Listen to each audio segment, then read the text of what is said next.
Welcome to the Shield Your Business from Chaos podcast,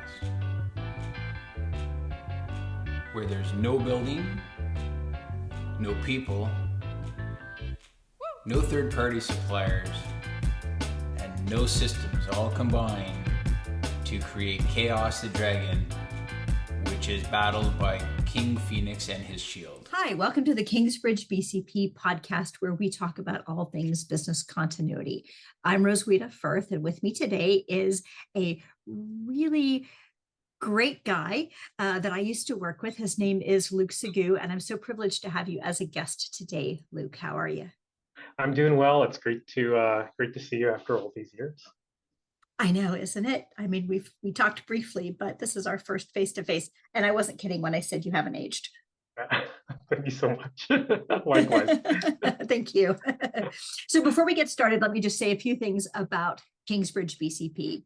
They've been in business since 1983, providing business continuity software as a service, and consulting services to global clients. And I've been privileged to know Skip Williams, the founder, for a lot of years. We've spoken at conferences together. He's a great guy, and we really enjoy when he and I have a chance to talk to each other about things that are on our mind about business continuity.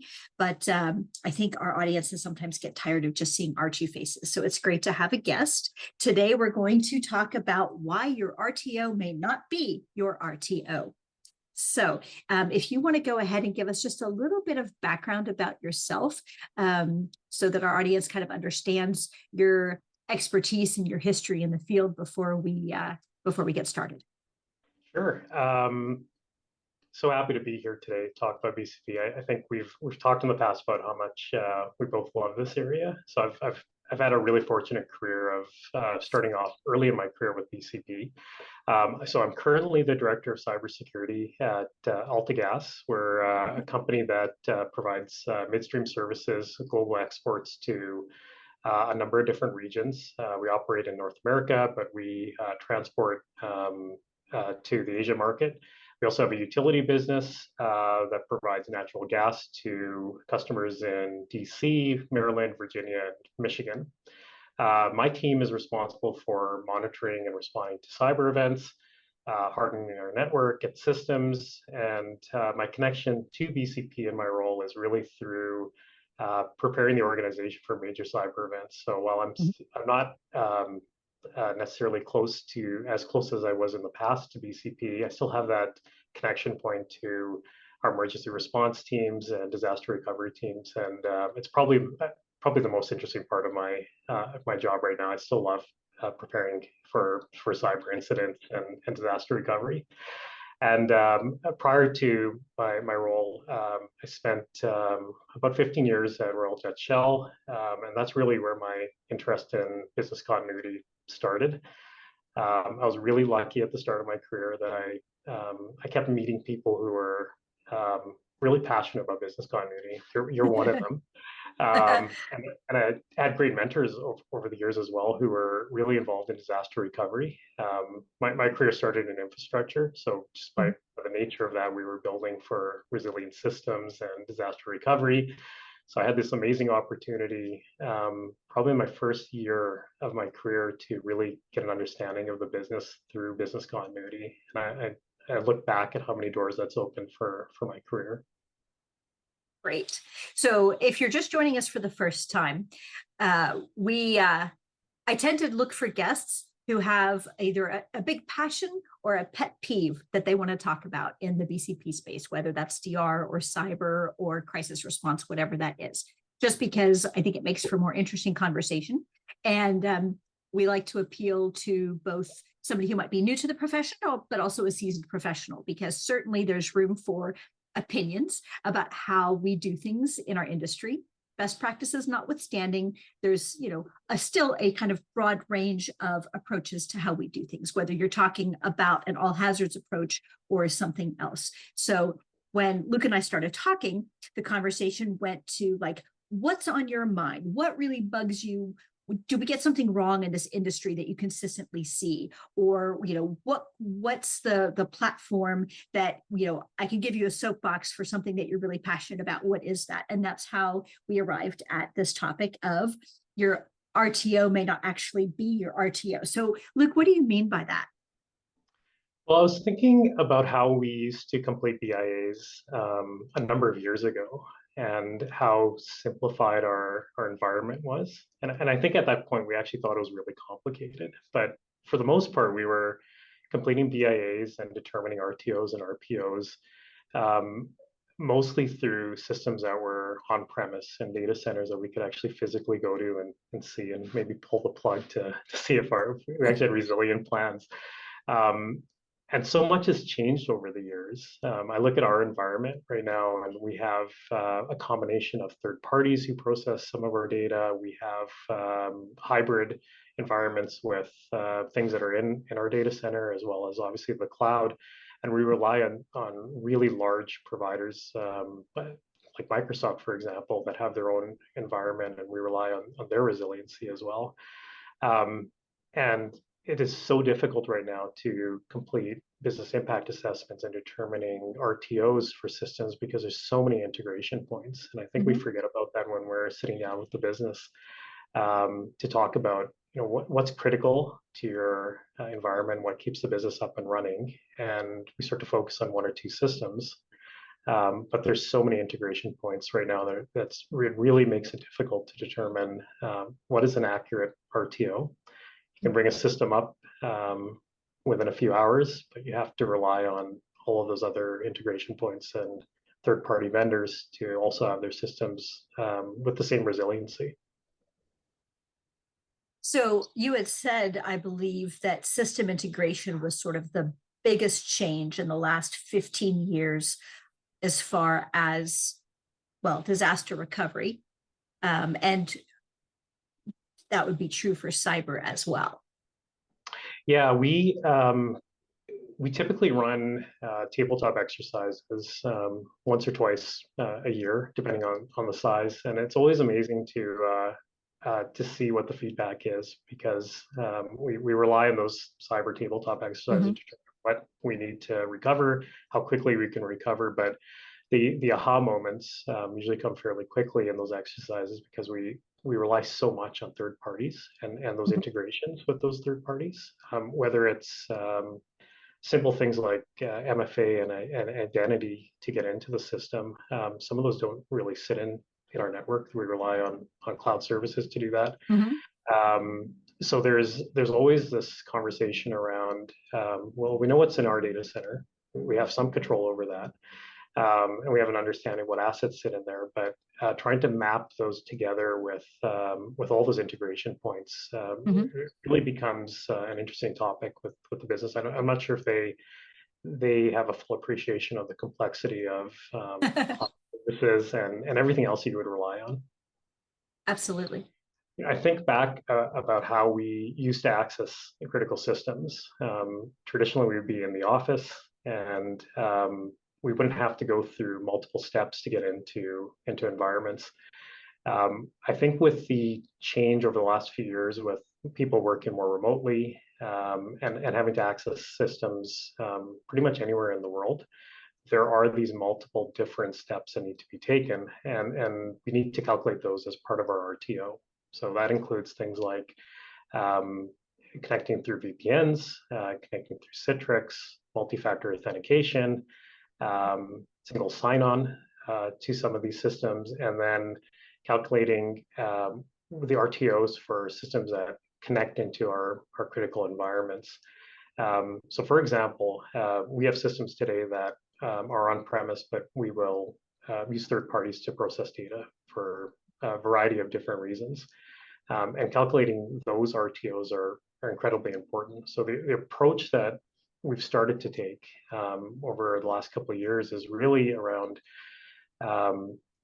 getting a full idea of the supply chain and understanding what's critical in that business process and starting to add those as part of our RTOs and RPOs.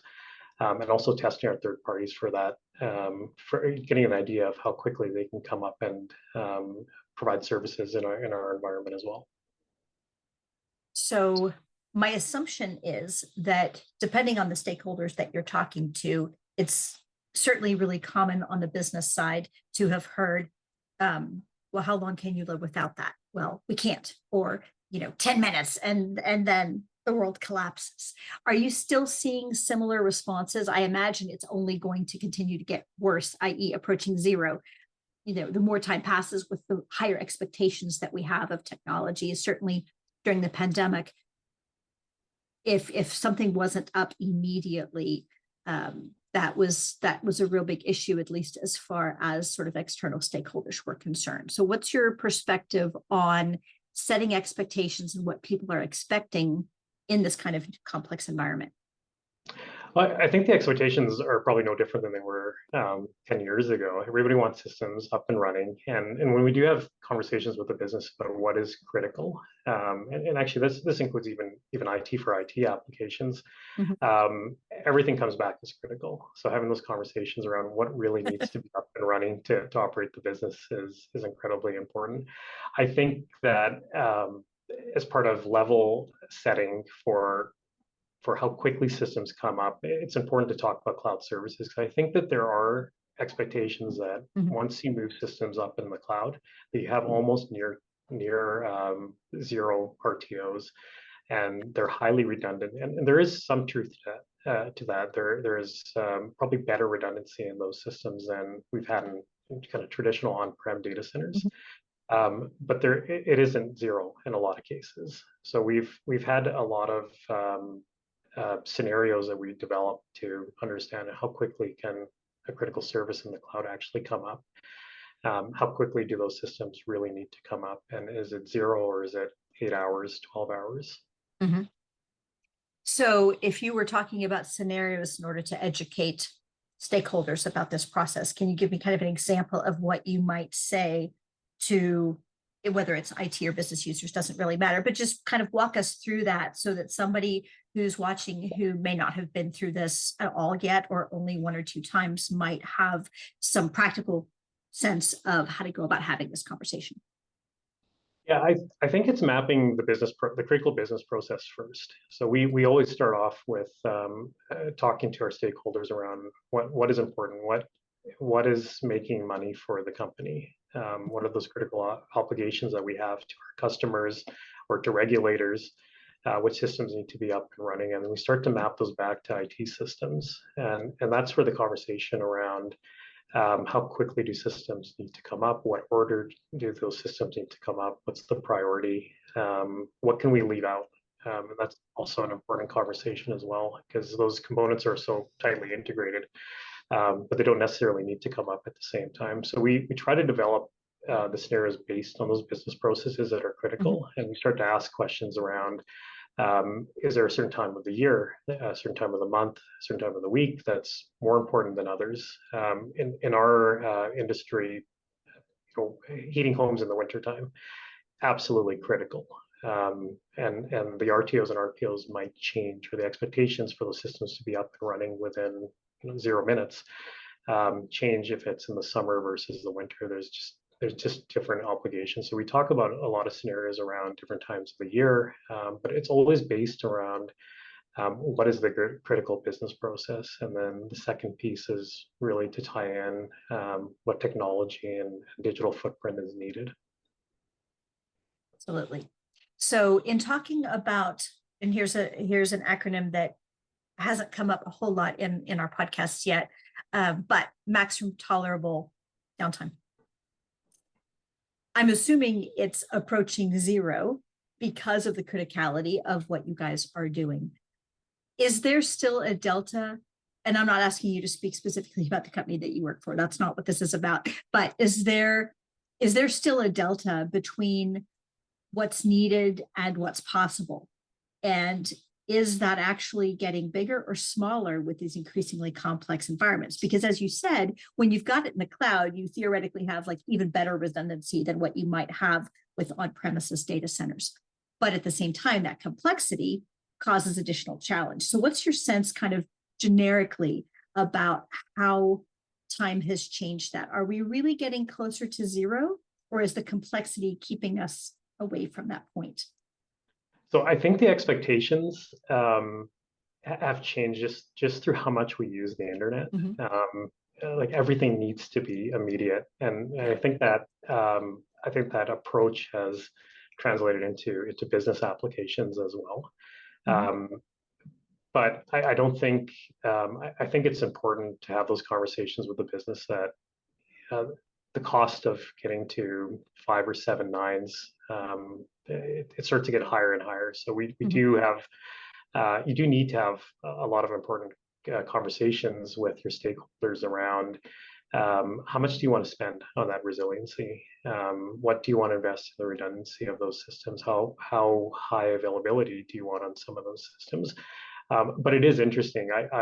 My personal tolerance on how quickly that I want to access my banking application, or how often it needs to be up, it has changed over the years. I just expect that those systems, those core systems, are going to be up and running, and I think as anybody that's in the IT profession is starting to see that pressure over the last few years as well, that you just can't afford to have systems that are down on Saturday and Sundays. There's the expectation those systems are going to be back up and running 7/24.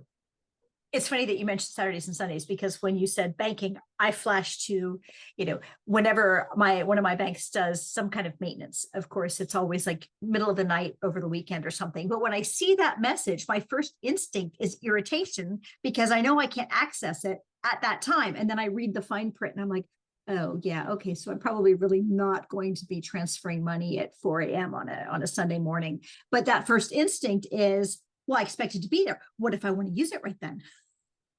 Yeah, Human nature. It's that, I think that's the piece that's changed so often. My very first system that I supported, I think we took 8 hours every Sunday to bring that system down to a variety of things, whether it's patching a system or just doing a general reboot. But that was accepted. You could pre-approve for 8 hours of that system being down, and there's very few systems that we have right now, especially the customer-facing applications. Those ones you have to build for redundancy. You have to build for incredibly high availability, and I just think we're gonna, if we haven't already moved to that environment, I think most companies are going to have to move that way, where you just, the expectations are so different today than they were even 5-10 years ago. That's really true. Well, before we close, I wanted to give you a chance if there was anything else that hasn't come up yet, or that I should have asked you and that I didn't, that we can close on before we end today's episode. So my current role, it really focuses on cybersecurity, and one of the areas that we haven't talked about is how resilient companies can be around cyber incidents. That's something that we never thought about 10 or 15 years ago as well. I would love to have you back as a guest to have that conversation if you're interested. I would love to do that in the future, because I think there's I think in our area of business continuity and disaster recovery, there's probably a lot of scenarios that can come out of that area. Good, great. We look forward to having you back as a guest. Thank you so much for joining us today, Luke. It was a real pleasure, and I hope a very interesting episode for our audience. Thanks to Kingsbridge BCP for sponsoring this podcast, and we hope you have a great day. Thanks again, Luke. It was great to catch up. Likewise. Thank you so much.